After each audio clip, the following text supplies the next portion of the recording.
waanku salaamay saaxiib waxa gudahaaga ku jira ayaa kugu leh ma fiicnid dawana waad u baahan tahay balse maaha dawooyinka lagu gado farmasiyada waxaad dareemaysaa in laabgelintu ay kugu yar tahay oo aad u baahan tahay in laabta lagu geliyo habtana wali quraarado dhakhtarradu kuma aanay shubin oo farmasiyada lama dhigin waxa aad u jeclan tahay inaad udugsato carafta qofka aad jeceshahay ee ka durugsan xataa urtiisa ayaa kuugu filan inaad dareento fayoobi iyo badqab inaad farmasiyada u sheegto oo ay qof waalan ku moodaan wad ka baqaysaa amaba waxaad ka baqaysaa inay kugu yidhaahdaan beddelkiisa ayaanu haynaa oo aad adiguna tidhaahdo waad ku beddelaadihiin oo wax gacalahayga beddelu noqon karaya ma jiraan waxaad u baahan tahay wax qalbigaaga maydha oo adduunkani wuu ina wasakhaynayaa saaxiib si kastoo aynu ugu dadaalno saafi ahaanshaha qalbiyadeenna wax ayuunbaa duulduul ku soo gaadhaya oo marada cadiba way ka wasakhoobi og tahay dharka kale qalbiyada cadcadee saafiga ahina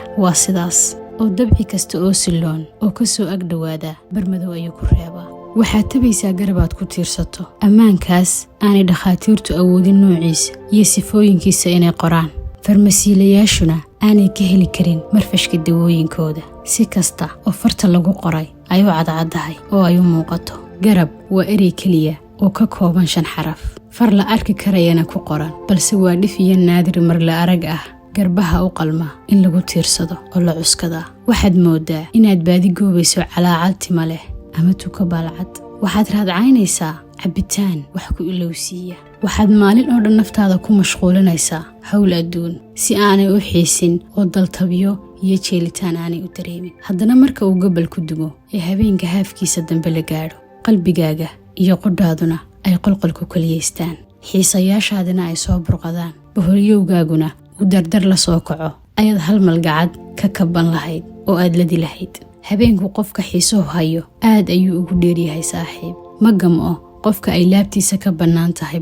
bohol qof uu tabayo oo madaxiisa saara mooyaane aan buuxsamaynin waxaad u baahan tahay quraarad yar oo ay ilini ka buuxdo oo aad indhaha ku shubato marka aad oohin damacdo ee aad awoodi weydo waxa suuro ah saaxiib in unug kasta oo jidhkaaga ah ay ilmadu ka burqato indhahaaga mooyaane nafiska ugu badan waxa qofka siiyaa waa oohinta laakiin mararka qaar ma awoodo waxaad u baahan tahay balastar ama baandhays aad ku duubto dhammaanba dhaawacyadaada aanay cidina arkaynin dhaawacyadaas dhiigga saydhaya ee furan ee aad marba taabanayso bal siday yihiin mararka qaar waxaabaad niyeysanaysaa inaad ka bogsatay maadaama aad in muddo ah ilowsanayd ama aad is-ilowsiinaysay balse isla marka aad keligaa noqoto waxaad arkaysaa dhaawacaagii oo weli qoyan oo dhiig baxaya dhaawacyada ugu xanuunka badane saaxiib waa kuwa ruuxda nabaadiino saaxiib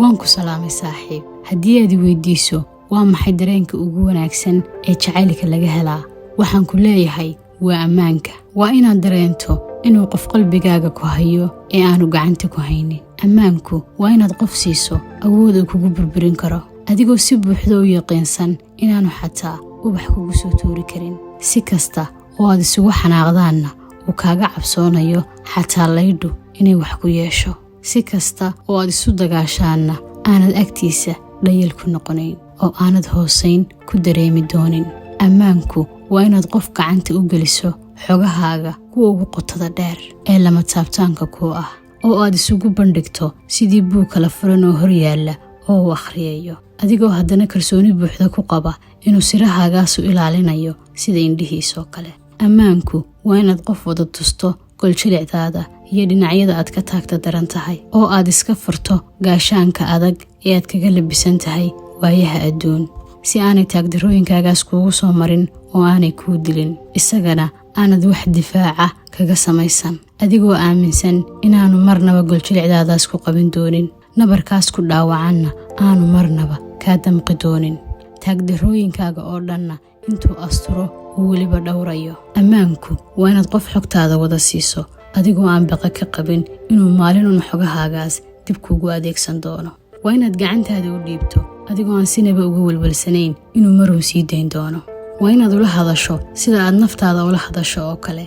ee aanad isku hawlin inaad u cudurdaarto ama sababaha waxyaabaha aad samaynayso aad u fasho aanad u faahfaahin sharax dheerna aanad isku hawlin maadaama aad og tahay inuu si saxa kuu fahmayo oo xataa haddii cabiradaadu ay ku khiyaanto isaga fahankiisu aanu ku khiyaamaynayn, oo haddii erayadaadu ay arlada qasaan oo wax daran ay sheegaan isaga niyadiisu ay hagaajinayso oo hadal wanaagsan ka dhigayso, oo aad garabkiisa ku oydo adigoo aan qab dhowrsanayn, taagdarradaasna aan weji gabax ku dareemayn, oo aad laabtiisa u eerato marka aad kala daadsan tahay, iyadoo si walba aad u yaqiinsan tahay inuu kabis iyo dhaymo kuu siinayo. Ammaanku waa inaad qofkaas agtiisa dareennadaada sida yihiin ugu noolaato, aad wax dhibsato, xanaaqdo, hinaasto, marmarna aad gooninimada jeclaysato, adigoo og dhammaanba xaaladahaaga iyo dareennadaada inuu kugu jeclaanayo. Nabaadiina saaxiib.